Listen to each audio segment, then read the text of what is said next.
जो उन्होंने सूत्रवा के गए, मुझे लगता है कि आज वॉल स्ट्रीट के कंट्रोल ग्रीड आंदोलन से लेकर के हर प्रकार की बात उनके उस एक वाक्य में आ जाती है। उन्होंने कहा कि आदर्श अर्थव्यवस्था कौन सी होगी, तो उन्होंने उसके 3 आधार बताए।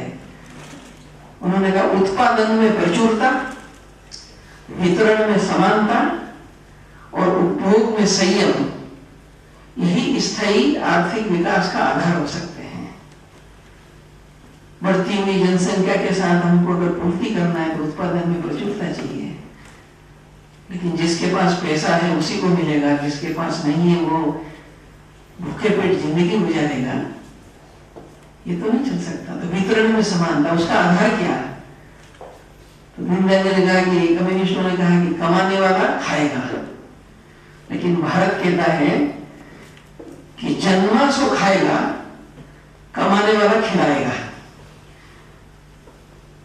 लेकिन इसका ये मतलब नहीं है तो उसको और पुरुषार्थ करने के लिए उसके हाथ को काम चाहिए,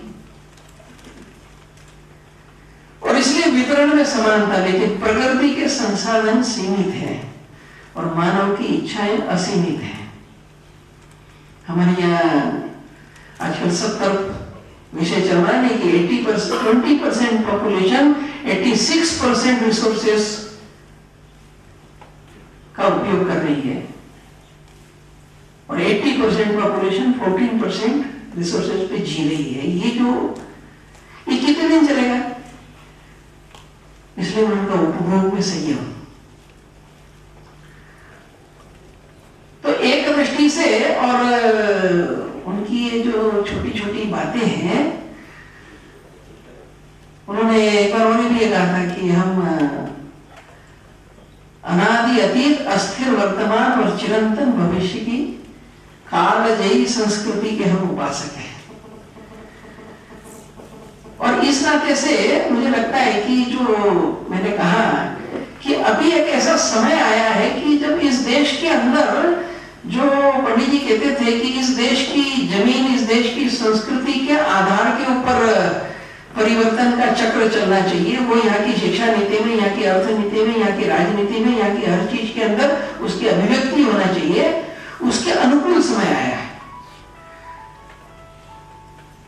एक शिव विश्वनाथन करके प्रोग्रेसिव लेकर के उसने कहा कि उसका एक आर्टिकल आया था कि how Modi defeat liberal secularist, मेरे जैसे एक लिबरल सेकुलरिस्ट को कैसे हराया। तो 16 को परिणाम आने के बाद 17 को अपनी कॉन्स्टिट्यूंसी में वाराणसी गए, तो विश्वनाथ मंदिर का दर्शन करने, वहां त्रिपुंड वगैरह लगाया और फिर गंगा आरती पे गए। तो भारत का प्रधानमंत्री बन गए और त्रिपुंड लगाए, आरती करता हुआ लाइव टेलीकास्ट सब चैनल पे चल रहा था। तो बोले इतने मैसेज आए कि इसको बिना कमेंट्री के, बिना ब्रेकिंग न्यूज के दिखाइए। तो बोले मुझे लगना क्या है ये आरती और इसको ये लोग। तो बोले मेरे कलीग ने कहा कि तुम इंग्लिश स्पीकिंग सेकुलरिस्टों ने इस देश में ऐसा माहौल बना लिया है कि जो इस देश के व्यक्ति के लिए सामान्य है उसको करने में शर्म महसूस हो। जो हम कभी कभी कहते हैं कि बहुत सारी हमारी आज की समस्याओं की जो जड़ है, आज करप्शन से लेकर के सारी चीजों का भी अगर हम विचार करेंगे तो अपनी संस्कृति से काट दिया। हमारे रामाजोई जी कहा करते थे कि बोले जो मार्ग अपने नेताओं ने बताया उस हिसाब से देश में जो हो रहा है सब ठीक हो रहा है, और बड़े विरोध से समझा देते हो। क्यों? तो बोले हमारे पुराने पूर्वजों ने कहा कि धर्म पे चलो, हर काम धर्म से करो, और धर्म मतलब पूजा पाठ नहीं था, धर्म में उच्चतम नैतिक मूल्य। लेकिन हमारे सब नेताओं ने कहा आजादी के बाद कि धर्म निरपेक्ष बनो। तो बोले हमारे पूर्वजों ने कहा कि सत्य बोलना धर्म है। अब सब नेताओं ने कहा कि धर्म निरपेक्ष बनो, तो समाज ने कहा कि अच्छी बात है, सत्य निरपेक्ष हो गए तो झूठ बोलते बेईमानी नहीं करते, ठीक करते हैं, कोई गलत भी करते हैं। हमारे पूर्वजों ने कहा कि पराये धन को मिट्टी समझो, ये धर्म है। सबको नेता कह रहे हैं कि धर्म निरपेक्ष बनो, तो समाज ने कहा ठीक है, निरपेक्ष बन जाते हैं। तो पुराने जमाने में कहते थे कि पराया धन मिट्टी है, तो आज ये कहने लगा कि मेरा धन मेरा, तेरा धन भी मेरा, कैसे नहीं देगा। करप्शन से लेकर डकैती मर्डर तक किसी भी ढंग से दूंगा। बोले पुराने जमाने में कहा गया कि पराई स्त्री को मां समझो, ये धर्म है। सब कह रहे धर्म निरपेक्ष बनो, तो आजकल रेप हो रहे हैं, तरह तरह की विचित्र घटनाएं समाज में। क्यों? क्योंकि जो इसलिए दीनदयाल भी कहते थे कि समाज में से अगर नैतिक अधिष्ठान, आध्यात्मिक अधिष्ठान निकल जाएगा तो न अर्थव्यवस्था ठीक चलेगी, न समय व्यवस्था चलेगी। और इसलिए जो मैं कह रहा हूं कि एक ट्रांजिशन पीरियड में इस चुनाव परिणाम के बाद एक जो परिस्थिति ऐसी बनी है, ऐसे समय के अंदर आज आवश्यकता इस बात की है कि ये जो वैचारिक संघर्ष है इसको अंतिम विजय की ओर ले जाया जाए। और ऐसी अवस्था के अंदर मार्गी जैसी संस्थाओं की एक बड़ी भूमिका बनती है कि जिसके अंदर आने वाले समय के अंदर अपनी इस प्राचीन विरासत, जिसको पंडित दीनदयाल उपाध्याय ने एकात्म मानव दर्शन के रूप में हमारे सामने रखा, उसका और प्रकटीकरण समाज जीवन में करने के नाते से विभिन्न प्रकार के और बौद्धिक उपक्रम, विभिन्न प्रकार की जो समस्याएं उनकी गहराई से अध्ययन, विभिन्न प्रकार के और आज ज्वलंत प्रश्न जो देश के सामने खड़े हैं उनके अपनी सनातन परंपरा के आधार पर उपाय, इन बातों को आगे बढ़ाने के नाते से और विविध संशोधक, विविध बौद्धिक लोग अग्रसर हों, उन सबको प्रोत्साहित करने का, पोषित करने का और आने वाले समय के अंदर एक नए भारत के निर्माण की ओर बढ़ने का सामर्थ्य इस मानवीय प्रबोधिनी के अंदर आने वाले समय में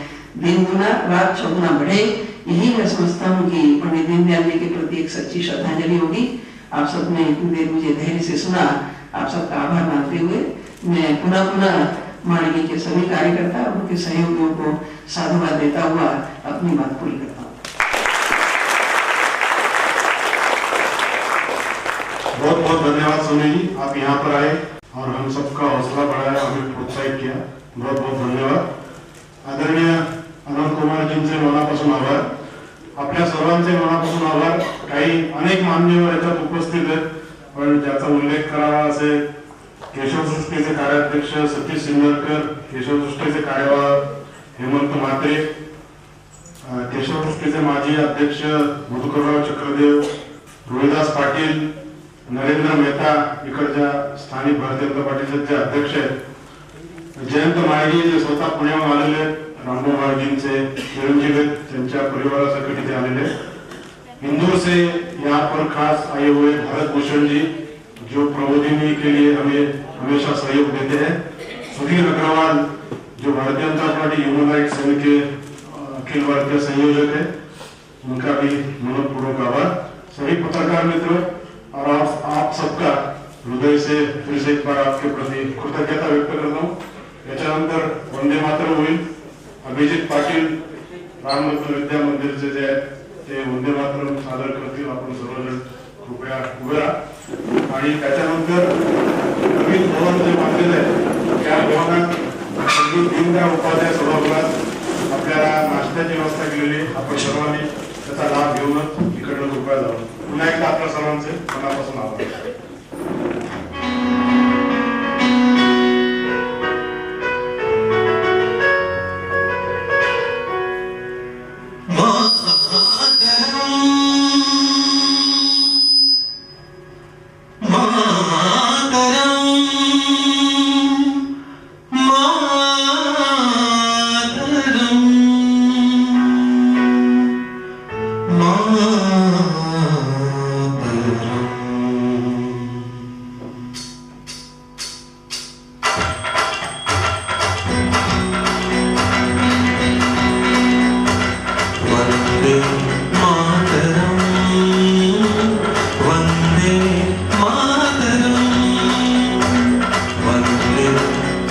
Wonderful.